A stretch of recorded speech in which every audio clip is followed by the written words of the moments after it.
ICE agents were trying to capture someone, but in order to escape, this person climbed a tree. This is wild. Hiding in a tree for hours, and ICE agents are still trying to get him down. And this guy has been up in this tree for hours. I want you to know that authorities have now tried going up there twice. Someone is up there talking to him, and that's crazy. You have to remember too, he doesn't have any water. Neighbors tell us he's been up there in that tree since 10 a.m. It is 6 p.m. now. He's been up there for hours with no water. So this gentleman, ICE was after him. They found him, and in order to escape, he ran up a tree which was on someone's property. They spotted him, directed authorities over to where this guy was, and the agents, they couldn't seem to get him down. I guess the tree wasn't able to bear the weight at the top of multiple people. It could have fallen down, so agents had no choice but to wait at the bottom in what ended up turning into a standoff. But wait till you hear why ICE agents were after him. Now, Homeland Security says that ICE and DPS had a criminal warrant for Ical. He is a Guatemalan national, and earlier today during a traffic stop, Homeland Security says he ran from the car into this yard and up that tree. Now, apparently, he entered the U.S. illegally in 2013, then was deported nearly a month later. So over 10 years ago, this guy entered the country without permission, ended up being deported, and now he's back and he's been committing other crimes in America. And I don't think this person's rap sheet shows us that he's been making America a better place by his presence here. Doesn't look like it. But as this news report is unfolding, ICE agents still have no idea how to get him down. A neighbor who didn't want to show his face on camera said he heard the commotion. About 10:30, heard a helicopter flying around, so I went outside. Checked it out. It's flying pretty low. For the next 8 hours, Ical remained in the tree as ICE agents and even a family member tried to get him to come down. But you can only spend so much time in an elevated position in a tree while federal authorities are on the ground below with ladders and equipment waiting to catch you the moment you've come down. You cannot stay up there forever. There's no food in a tree, there's no water in a tree, and eventually reality got the best of this person, and apparently this scene was unlike anything that this neighborhood had ever seen. So this crap, that right there, that doesn't hold water. That's not a violent criminal. That's someone that's coming back into this country to try and make a living. Many gathered in the neighborhood in support of Ical. That's bad because he just came to work, that's all.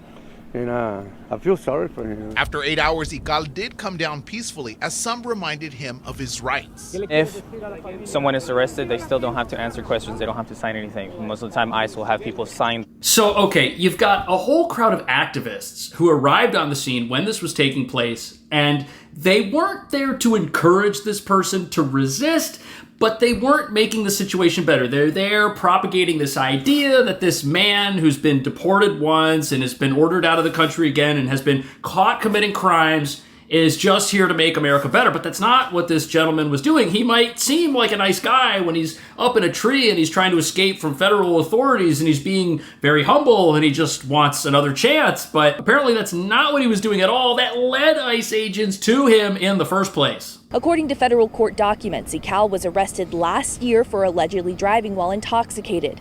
He was bonded out before an immigration hold was put in place. Now, a year later, they were trying to arrest him for re-entering the U.S. illegally. So, this guy committed a crime, went to jail, and was set free by a judge before ICE could get their hands on him. Now, okay, maybe the activists are right. Maybe he's not a violent, dangerous criminal, but he still escaped justice. He was been deported once already, and judges basically set this guy free and let him go back out into society after he had committed a crime. I mean, what lesson does that teach a criminal if they get released after they do something that's wrong and that puts other people in danger? That's not a good thing. Maybe this guy was here to work at one point, but we don't need people who are here to work and commit crime while they're here. That's not good. Just 2 weeks ago, on April 14th, ICE attempted to arrest Ical, but when authorities approached him, HSI says he ran and hid into his home.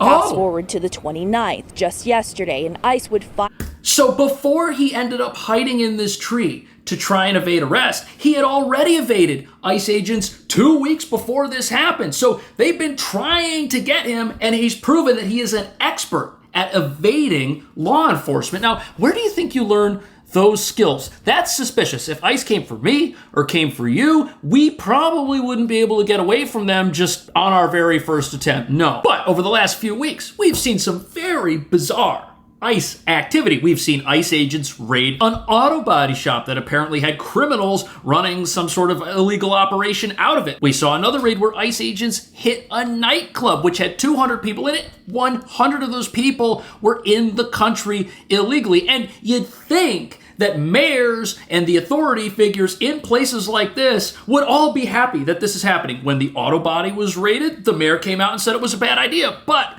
the nightclub raid, at least that shows that ICE agents do have support. And this particular mayor, this is going to be a breath of fresh air. He says he hopes there are more ICE raids if there are criminals to find. For what I believe is a successful operations to take down the criminal activity that's happening here in my city. It moves us one step to becoming a safer community.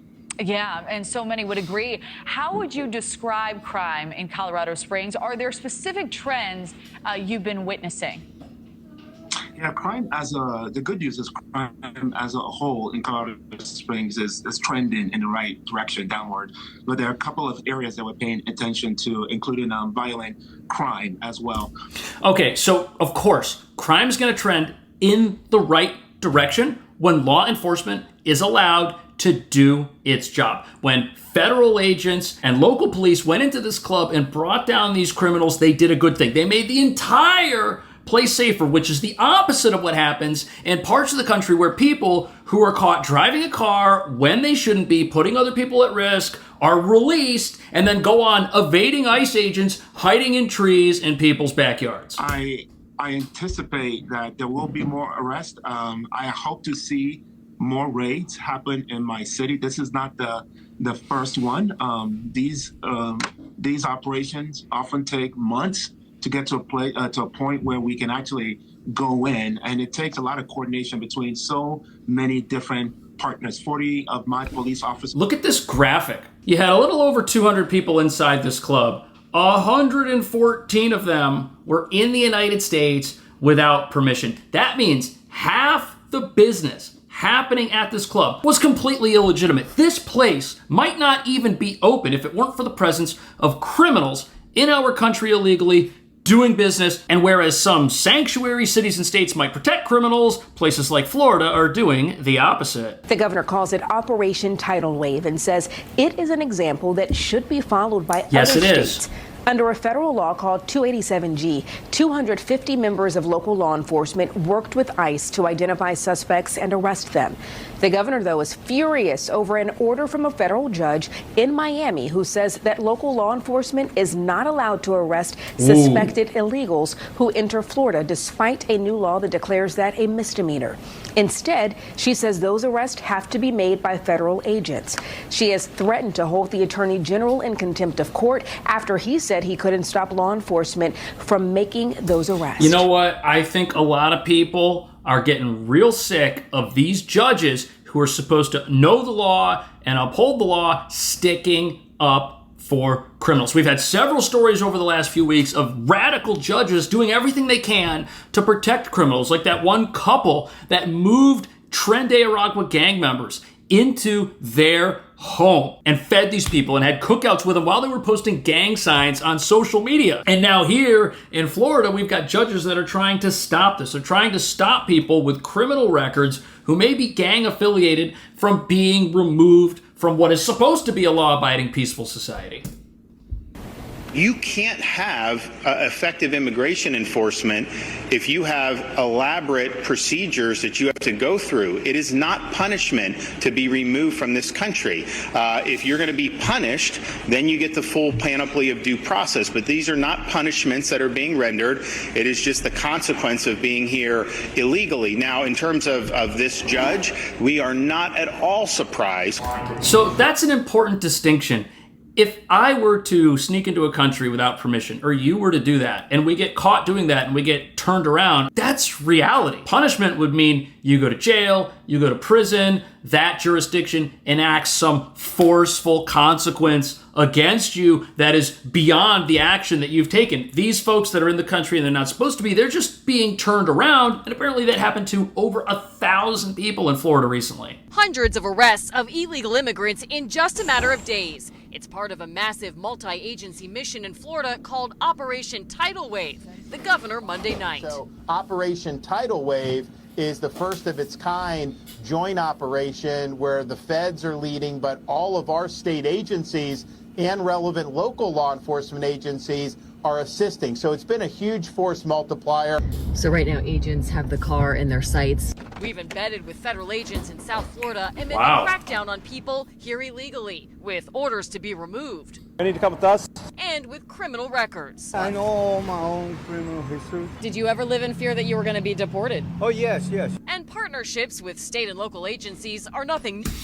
Okay, so we've got to get over this myth that the people who are being arrested and deported, who've got these long criminal histories, are somehow oblivious to the fact that they've done anything wrong, that they're just here and, oh, why are these officers here? Oh, I was just trying to work and make a living. That's not what's happening. We just heard this guy admit that at some point he knew his time was going to run out. Is that sad? Yes, but what's also sad is when somebody breaks the law and does things that put other people at risk. And also, being part of the criminal underworld doesn't make the world a better place. If you're working illegally, you're stealing jobs from the law-abiding. If you're giving your wages to criminals who snuck you into this country, you're just empowering the wrong people. This is all bad news for America.